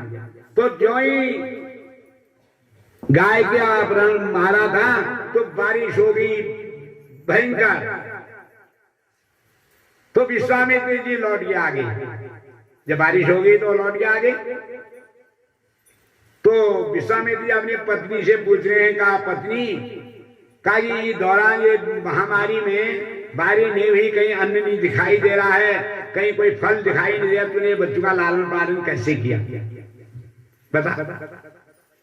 तो कहेंगे कि महाराज ये अरुण बेटा सत्यव्रत ये बच्चों का के लिए जंगल से मांस से लाता, उसके क्या पता गाय का मांस से इसने मेरे बच्चों को खिलाया, कहा इन्हें हमारे बच्चों को रखा। आपत्ति काले मर्यादा नास्ती, आपत्ति के समय ये नहीं देखा जाता है, कहा मेरे जीव को पालने ने मेरे बच्चों का किया, और वशिष्ठ जी ने ये इसको श्राप दिया हुआ चांडाल बना हुआ। विश्वामित्र जी ने कहा अच्छा, जब इसने आपत्ति मारा साथ दिया तो हमने को भी इसका साथ देना चाहिए। विश्वामित्र जी बुलाया उसको, जो चांडाल बना हुआ था सत्यव्रत, कहा कि बेटा तुम क्या चाहते हो? कहने का मैं जीते जी स्वर्ग जाना चाहता हूं, अब मैं मृत्युमंड में नहीं रहूंगा। तो विश्वामित्र जी ने कोई बात नहीं, तपस्वी थे, ऋषि मुनि थे, उन्होंने हाथ में जल लिया, कहा कि तुमको मैं स्वर्ग भेजता हूं। गायत्री में इतनी शक्ति थी, गातारम त्रायते इति गायत्री, गयम त्रायते इति गायत्री, कहा कि जो गायत्री का जप करेगा विशेष ब्राह्मण के लिए विशेष, तो सबसे बड़ा हथियार गायत्री है।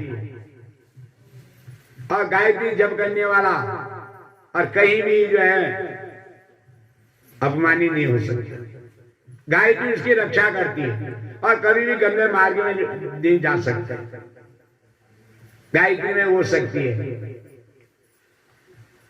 और अच्छा उसको बुद्धि प्राप्त होगी।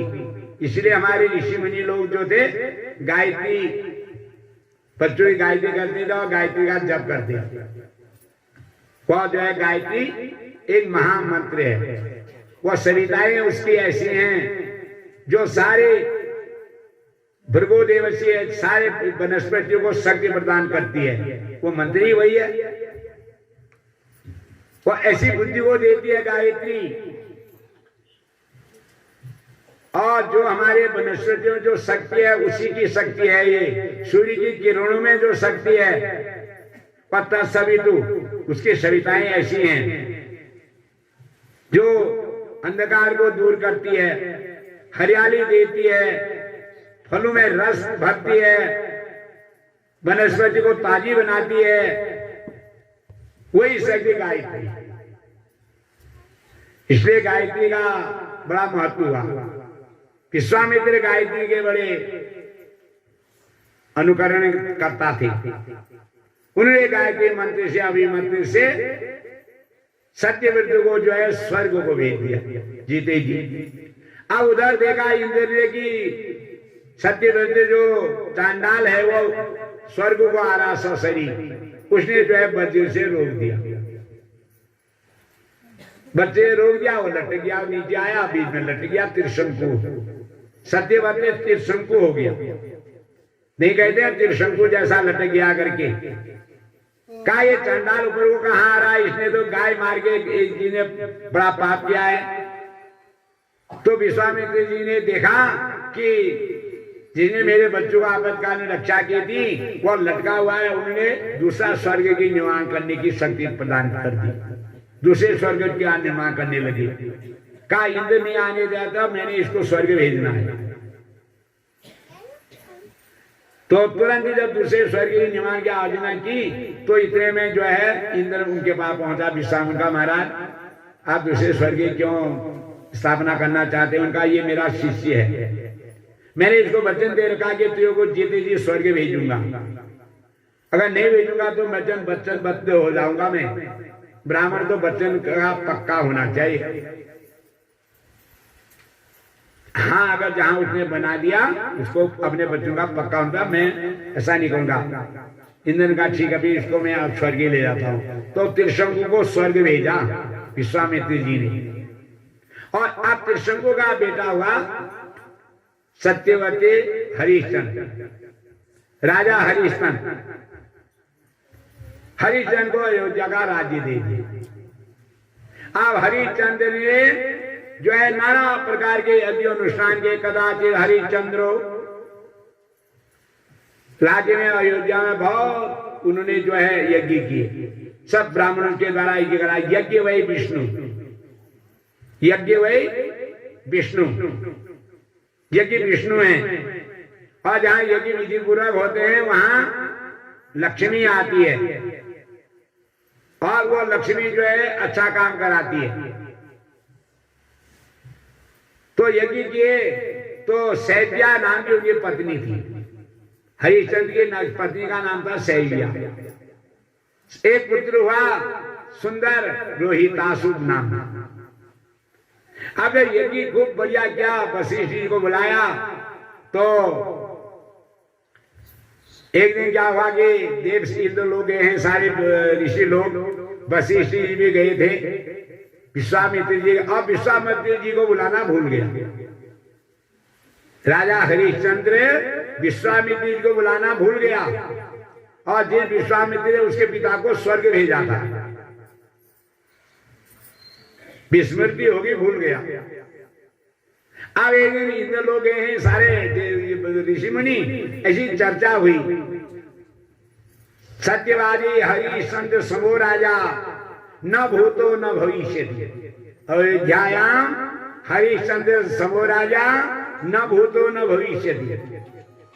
कहा ये हरिश्चंद्र राजा जैसा जो कोई राजा नहीं होगा। सत्यवादी हरिश्चंद्र कहा कि उन्हें ऐसा यज्ञ किया, सारे ब्राह्मण को खूब दान पुण्य कराया और बड़ी बड़ी पूजाएं की।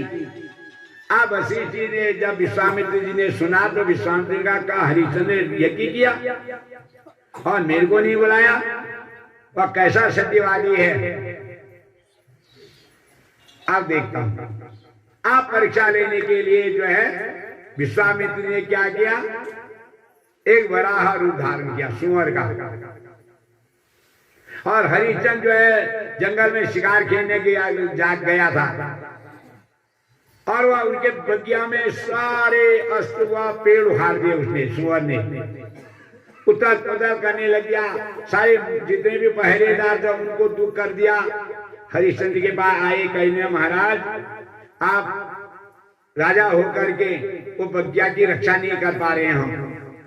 राजा हरिश्चंद्र का क्या हुआ, वह एक ऐसा बराहा आया है, उन्हें सारे पेड़ हमारे उखाड़ फेंक दिए और कितने पहरेदार को मार दिया। अब राजा हरिश्चंद्र जो है अपने धनुष्मान लेकर के, कदाचित हरिश्चंद्र मृगायार्थम वनम ययो अपचतम। अब उसने देखा कि वह सुंगर जो था भागते भागते बहुत दूर निकल गया, और हरिश्चंद्र जी भी उसके पीछे पीछे गए।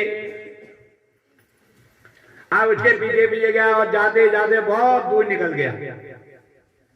अब बहुत दूर निकल गया, राजा हरिश्चंद्र जो है भटक गए। रक्षका पीड़िता कौलम काला संयुता। अब जो है रात्रि होगी, अब हरिश्चंद्र कहां जाए, और जाते जाते जलाशय में पहुंचे हैं, और जलाशय पानी पिया किम करोमि को गच्छामि न सहायो स्थिति में बने। अपने मन में सोच रहे हैं अब मैं क्या करूं।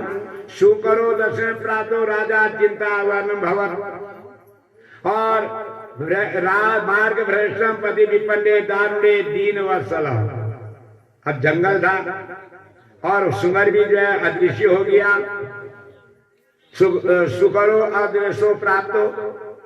तो कहने किम करोमि को गच्छामि न सहायो में बने अज्ञात पथ पुत्रम प्रजा पति चिंतित। अब और हरिश्चंद्र जो है जगह राजा हरिश्चंद्र जो है बड़ी चिंता में पड़ गई। कहाँ जाऊं क्या करूं कैसे मेरे को रास्ता मिलेगा। एवं चिंता तत्व पिपने जन वर्जिते राजा चिंता तुलो पश्चंती सु कोमलम। जब ऐसा चिंता कर रहा था तो इतने में क्या हुआ विश्वामित्र जी जो होते हैं ब्राह्मण के रूम में आ गए। विश्वामित्र संप्रातो वृद्ध ब्राह्मणा रूप दिख। एक बूढ़े ब्राह्मण का रूप धारण करके जलाशय में आ गया। ननाम वीक्ष राजा पीतम पूर्व द्विजोत्तमम तमुवाद गादि राजा प्रणम निपुतम स्वस्ति ते भवतु महाराज किमर्थम चिच्चागत। तेरी राजा हरिश्चंद्र ने वृद्ध ब्राह्मण को प्रणाम किया। कहा वृद्ध ब्राह्मण बोले कहा कि अरे राजन तुम अयोध्यापति होकर के अयोध्याधिपति चाहूं हरिश्चंद्र विश्रुत। कहा मैं अयोध्या का राजा हरिश्चंद्र हूँ और राजसूय करता चौवांतितम तार प्रदा और मैं राजसूय यज्ञ मैंने किया। तो कहने लगे हे ब्राह्मण देवता सुकरोति महाकायो बलवान पुष्प काननम। का मैं सुंगर के खोज में आया था। उस सुंगर ने जो है हमारे राज्य में बड़ा उत्पाद मचा रखा था। वो मायावी सुंगर जो है विश्वामित्र का ही रूप था। अब विश्वामित्र जो है राजा हरिश्चंद्र की परीक्षा लेने के लिए आ रहे हैं। तो कहने लगे महाराज वो सुंगर पता नहीं कहाँ गया। मात्र भाग्य हो गए ना प्राप्त तो विजने बने। कहा कि आज मेरे भाग्य से मेरे को निर्जन वन में आप मिल गए हो। ताजा से मिदम पुण्य पावन पाप नाशनम। कहने लगे आप मेरे को आप कोई चिंता नहीं है। तो विश्वामित्र ब्राह्मण के रूप में कह रहे हैं कि हे हरिश्चंद्र यह जो है पावन ये जो है परम पावन जो है ये जलाशय है। स्नानम कुरु महाराज पितृणां तर्पणम तथा। का इस कुएं में स्नान कर और अपना पितरों का तर्पण कर। काला सुख करोति तीर्थनात्वा विषापदे दान ददस सत्यात पुण्य तीर्थे पिपावनी। और ये पावन तीर्थ में स्नान करने के बाद जो है अपने पितरों का तर्पण कर और उसके बाद जो है गाओ भूमि हिरणम च गजा स्वस्वाहन नादेय में किमर्थं कृतो भवत्पुरा। राजा कहने लगा हे ब्राह्मण देवता तुमने मेरे पितरों का तर्पण श्राद्ध कर रखा है। आज जब तक मैं दक्षिणा नहीं दूंगा तो मैं उऋण नहीं होऊंगा और मैं यहाँ तो दे नहीं सकता मेरे पास तो कुछ है नहीं। अब तो हमारे अयोध्या आना और अयोध्या में आकर तुमको मैं दक्षिणा दूंगा ये जो कर्म कर रखा है। तो ब्राह्मण देवता कहने लगे ठीक है।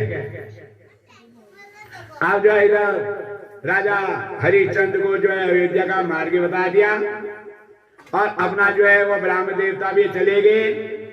कुछ समय के बाद जो है विश्वामित्र जी वही ब्राह्मण के रूम वहां पहुंच गए। कहने लगे दक्षिणा रहते दान ईश्वरम मुनि ब्रवीत तम दारुण फलम तम यथोक्तो देहि दक्षिणा। कहा कि अरे तूने उस दिन मेरे से तर्पण श्राद्ध की दक्षिणा देनी है और मैं दक्षिणा लेने आया हूं। क्या दक्षिणा देनी है। कहने लगे मेरे को दक्षिणा तो नहीं चाहिए। मैंने अपने एक कन्या की शादी करनी है और अपने राज्य को मेरे को दान में दे दो कुछ समय के लिए और मैं राज्य से जो है कन्या की शादी करूंगा।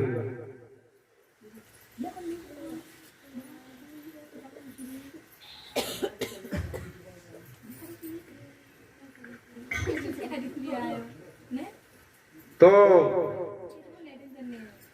हरिश्चंद्र ने कहा महाराज मैं आपको वचन देता हूँ कि मेरा राज्य जो है आपको दान में है। तो कहने लगे महाराज दान के बाद दक्षिणा भी तो देनी पड़ती है। सांगता पूजा तो आपने कर ली लेकिन सांगता भी तो देनी पड़ेगी।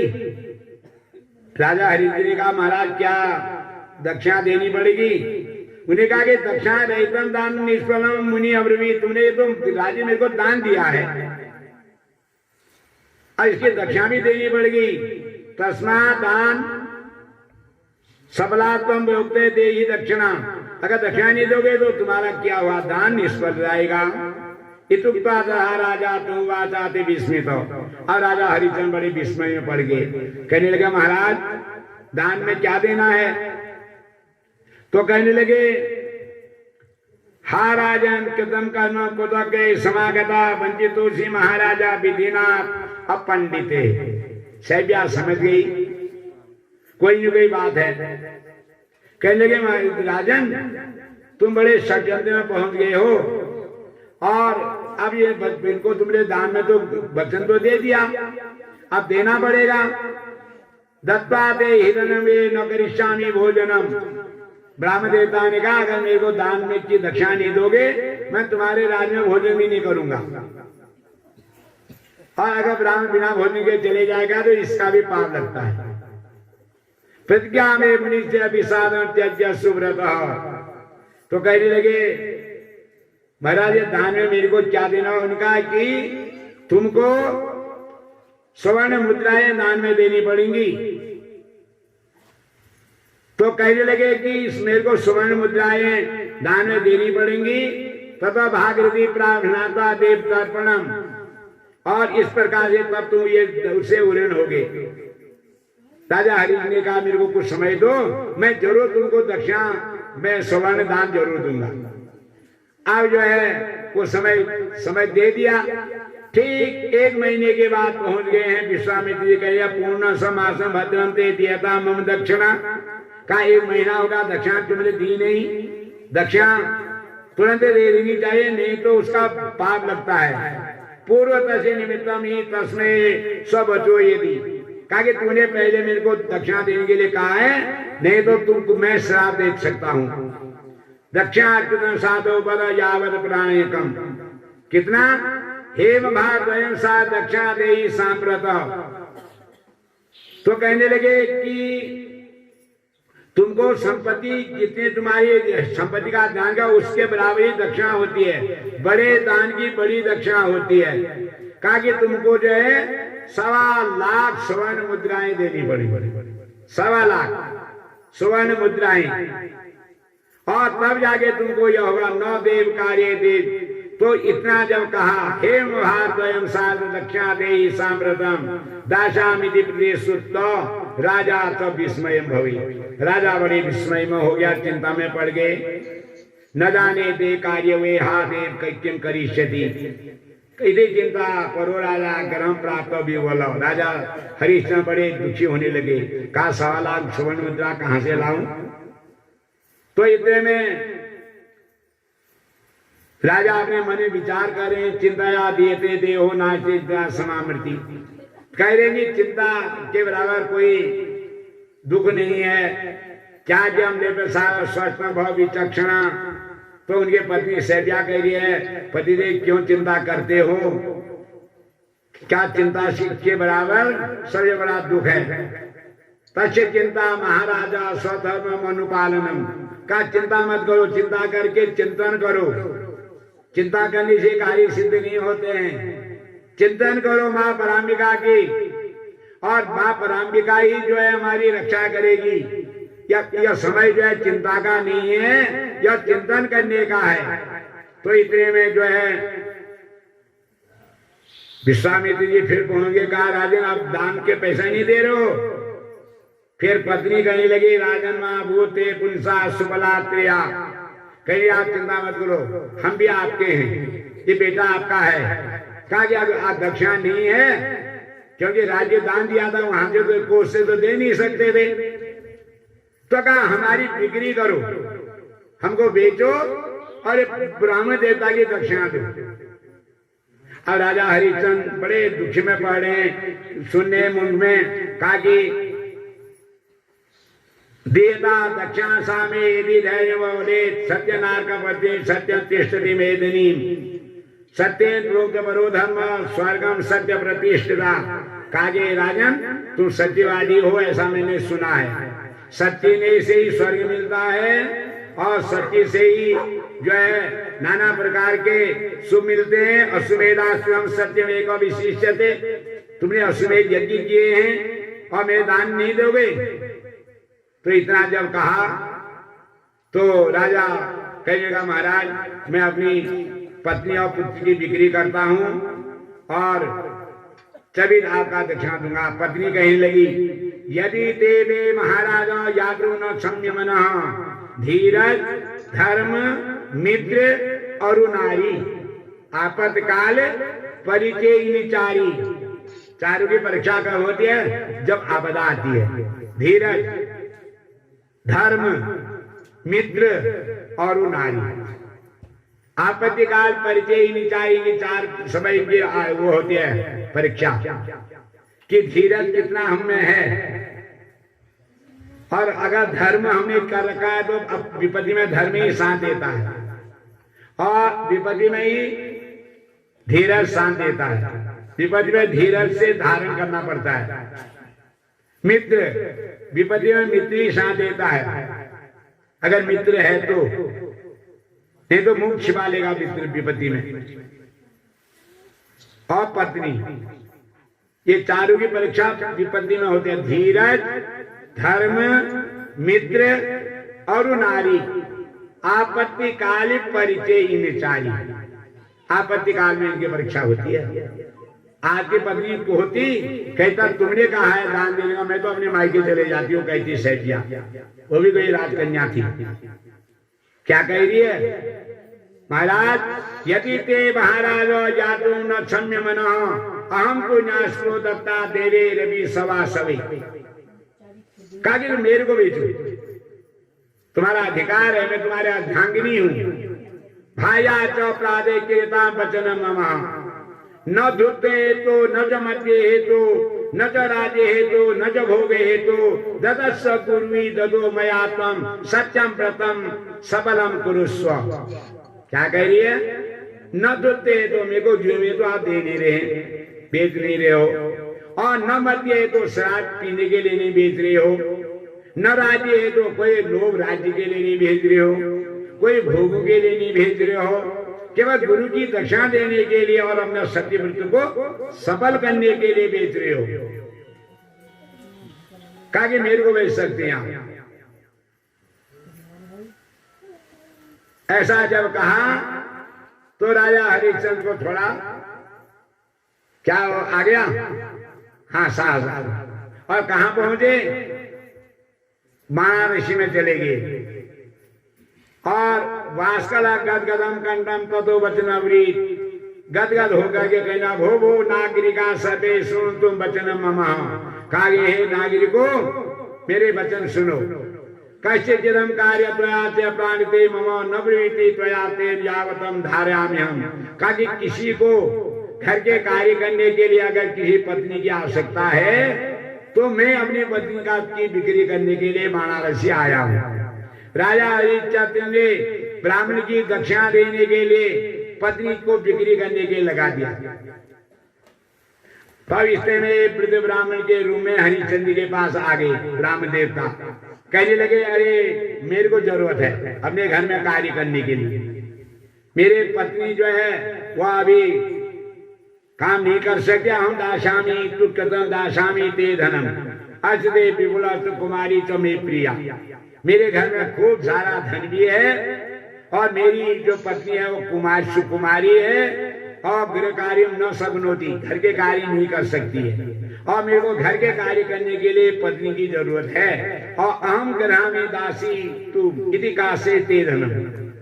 कागे बोलो तो अपनी पत्नी मेरे को कितने पैसे में दोगे?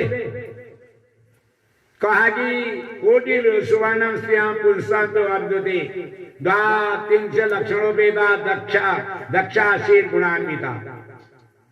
कहा कि जो सब गुणों में लक्षण होती है, अच्छे लक्षण वाली होती है, कहा कि उसका जो है 1 लाख जो है स्वर्ण मुद्रा में दे सकता हूं।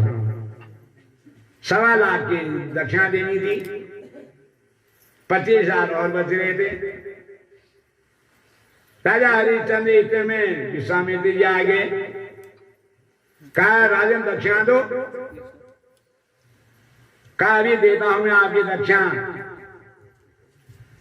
दुर्लभम तो पत्नी को 1 लाख में बेच दिया ब्राह्मण देवता को। तो इतने में रोहिता जो है रोने लग गया। तो शैब्या कह रही है उनसे, कहा कि ऐसा करो मेरे बच्चों को भी आप खरीद लो। 10,000 में वो भी खरीद लिया ब्राह्मण ने अपनी पत्नी ईशा के लिए।